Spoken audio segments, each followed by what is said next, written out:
نحمدو و نصلی علی رسولہ الکریم اما بعد واعوذ باللہ من الشیطان الرجیم بسم اللہ الرحمن الرحیم رب اشرح لی صدری ویسر لی امری واحلل عقدۃ من لسانی یفقہوا قولی ربی زدنی علما اللہم فقہنا فی الدین اللہم انی اسألک علما نافعا ورزقا طیبا وعملا متقبلا سبحانک رب العزت عما یصفون وسلام علی المرسلین والحمد للہ رب العالمین۔ آپ کی ہوسٹ سائمہ عزیز آج ایک نئے ٹاپک کے ساتھ آپ کے سامنے حاضر ہے۔ میرا آج کا ٹاپک ہے ہدایت اور راہ حق۔ اللہ نے دنیا میں دو راستے انسان کے لیے مقرر کر دیے ہیں، ایک راہ حق اور ایک گمراہی کا راستہ۔ راہ حق وہ راستہ جس پر اللہ نے انعامات اور جنت کی بھری نعمتیں دینے کا وعدہ کیا ہے، یعنی حق کا، سچ کا راستہ، دین کا راستہ۔ اور گمراہی کا راستہ وہ راستہ ہے جس کی منزل جہنم ہے، آگ ہے، ذلت اور رسوائی ہے، اس جہان میں بھی اور روز قیامت بھی۔ اللہ نے قرآن کریم میں بہت جگہ ارشاد فرمایا ہے کہ ہدایت اللہ دیتا ہے، جسے وہ چاہتا ہے ہدایت دیتا ہے، اپنے راستے پر لے آتا ہے، چن لیتا ہے اور پھر چلاتا ہے۔ تو اس سے معلوم ہوا کہ ہمارا تو اس میں کوئی قصور ہی نہیں کہ ہم گمراہ ہیں اور راہ حق پر نہیں ہیں۔ نہیں، ایسا ہرگز نہیں۔ اللہ نے انسان کو عقل دی، سمجھ دی، آنکھیں، کان، زبان، دل عطا کیے تاکہ ہم اس کی کائنات پر غور و فکر کر سکیں اور حق کی تلاش کر کے حق کی طرف راغب ہوں۔ جب ایک بچہ پیدا ہوتا ہے تو وہ فطرت سلیم پر پیدا ہوتا ہے، اس کا کوئی مذہب یا دین نہیں ہوتا۔ پھر بعد میں وہ جس ماحول میں گھر میں پیدا ہوتا ہے اس مذہب پر عمل کرتا ہے، اس پر چلتا ہے، اسے ہی پھر مانتا ہے۔ اللہ نے عقل سمجھ کیوں دی؟ تاکہ ہم حق کو حق سمجھ کر اسے قبول کر لیں، ورنہ کیا اللہ کی ذات جس نے انسان کی تخلیق کی ہے، پوری کائنات کو بنایا ہے، دن رات، سورج، زمین، آسمان سب پیدا کیے، اسے یہ اس کے اندر یہ قدرت نہیں کہ وہ دنیا میں رہنے والے سارے انسانوں کو بنا سمجھ اور بوجھ کے حق پر لا سکتا؟ اس کے لیے کچھ مشکل نہیں کہ وہ ہر انسان کو راہ حق پر لے آئے۔ اصل میں یہی تو امتحان ہے۔ ہمارا اس دنیا میں آنے کا مقصد ہی یہ ہے کہ انسان کو دنیا میں بھیجنے کے بعد اسے عقل دی، سمجھ دی، تاکہ وہ اپنے عقل اور سمجھ کا استعمال کرے، دل کا استعمال کرے اور اپنی رضا سے، طلب سے ہدایت کی طرف رجوع کرے۔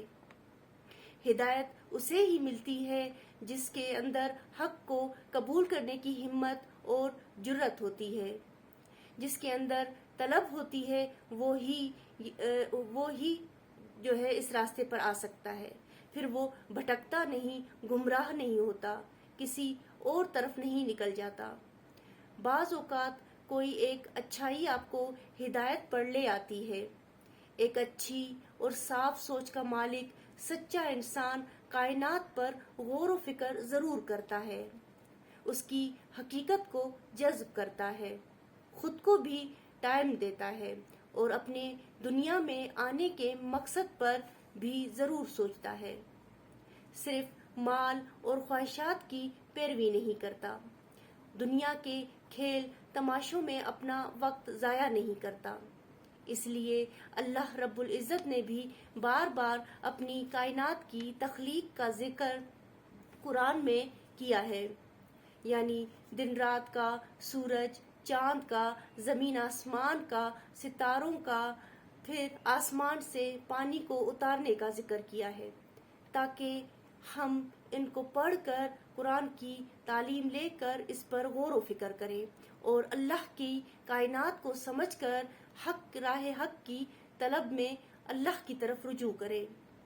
جو قرآن کریم کی تعلیمات لیتا ہے وہ پھر بے فکری کی زندگی نہیں گزارتا، اسے پھر اپنی آخرت کی فکر لاحق ہو جاتی ہے، پھر وہ اپنی بھی اصلاح کرتا ہے اور پھر دوسروں کی بھی اصلاح کرتا ہے، اپنی نمازوں کی پابندی کرتا ہے، اپنے اعمالوں کا جائزہ لیتا ہے، یعنی حد سے گزرنے والوں میں نہیں ہوتا، فساد کرنے والوں میں نہیں ہوتا، اور پھر وہ لوگوں کی اصلاح کرتا ہے، اپنی اور پھر لوگوں کی فکر اسے لاحق ہوتی ہے، روز قیامت اسے اپنی رسوائی کا ڈر اور خوف ہوتا ہے، وہ اللہ رب العزت سے پھر ڈرنے لگتا ہے اور پھر متقی بن جاتا ہے۔ لیکن متقی وہی بنتا ہے، وہی اس راہ حق پر آتا ہے جس کے اندر طلب ہوتی ہے۔ اللہ نے قرآن کریم میں سورہ قصص میں آیت نمبر 50 میں فرمایا ہے فَإِن لَّمْ يَسْتَجِيبُوا لَكَ فَاعْلَمْ أَنَّمَا يَتَّبِعُونَ أَهْوَاءَهُمْ وَمَنْ أَضَلُّ مِمَّنِ اتَّبَعَ هَوَاهُ بِغَيْرِ هُدًى مِّنَ اللَّهِ إِنَّ اللَّهَ لَا يَهْدِي الْقَوْمَ الظَّالِمِينَ۔ پھر اگر نہ انہوں نے قبول کی آپ کی بات تو جان لیجئے بے شک وہ پیروی کر رہے ہیں اپنی خواہشات کی، اور کون زیادہ گمراہ ہے اس سے جو پیروی کرے اپنی خواہش کی بغیر ہدایت کے اللہ کی طرف سے۔ بے شک اللہ نہیں وہ ہدایت دیتا ان لوگوں کو جو ظالم ہیں۔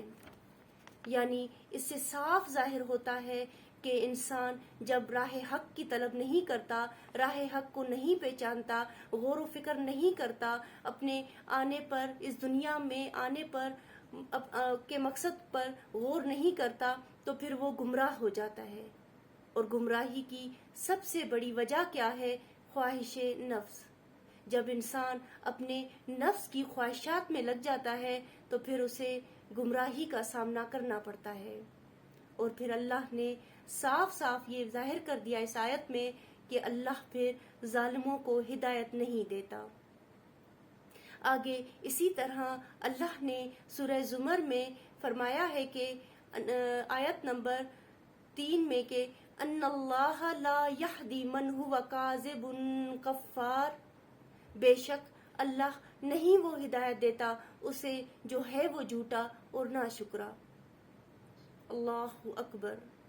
کتنی پریشانی کی بات ہے کہ اللہ نے اس آیت میں صاف صاف بتا دیا کہ جو انسان، جو شخص جھوٹ کا ساتھ دیتا ہے، جھوٹا ہوتا ہے، ناشکرا ہوتا ہے، اللہ اسے ہدایت پہ نہیں لاتا، اللہ کی ہدایت اس کے لیے نہیں ہے۔ سوچئے ہمارے اندر کتنا جھوٹ ہے، ہماری زندگیوں میں، ہمارے اعمالوں میں کتنا جھوٹ شامل ہے۔ ہم دن رات میں کتنے ہی ایسے کام کرتے ہیں جو دھوکہ اور جھوٹ پر ہوتے ہیں۔ جھوٹ بولنا انتہائی ناپسندیدہ عمل ہے، دنیا میں بھی جھوٹ کو کوئی پسند نہیں کرتا، تو اللہ اسے کیسے پسند فرمائے گا؟ اور وہ بندہ جو ناشکری کرے، بات بات میں اللہ سے شکوہ کرے، لوگوں سے اللہ کا شکوہ کرے کہ یہ نہیں، وہ نہیں، یہ بیماری، وہ مشکلیں، وہ پریشانی، تو اس بندے کو کیسے ہدایت مل سکتی ہے؟ سوچئے یہ دنیا تو آزمائش ہے، یہاں ہم آزمائش کے لیے آئے ہیں۔ جب اس دنیا میں آزمائشیں ہی نہیں ہوں گی تو پھر امتحان کس چیز کا؟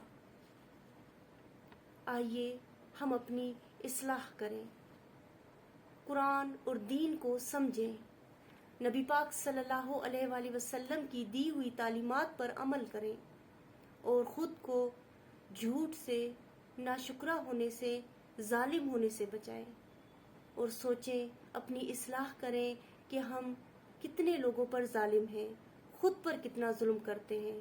خود پر جھوٹ بول کر ظلم کرنا ناشکری کر کے ظلم کرنا اور صبر نہ کر کے ظلم کرنا ہے۔ سب تعریف اللہ رب العزت کی، جس نے قرآن کریم میں راہ حق پر چلنے والوں کے لیے خوشخبری سنا دی، ہدایت کے راستے کو ہم سب انسانوں کے لیے کھول کر واضح کر دیا۔ سبحان اللہ۔ اگر آپ کو میری باتیں سمجھ آ رہی ہیں اور ان کا آپ کے دل پر کچھ اثر ہو رہا ہے تو مجھے ضرور سپورٹ کریں، میرے چینل کو سبسکرائب کریں، لائک کریں، شیئر کریں۔ وآخر دعوانا والحمد للہ رب العالمین۔ السلام علیکم ورحمۃ اللہ وبرکاتہ۔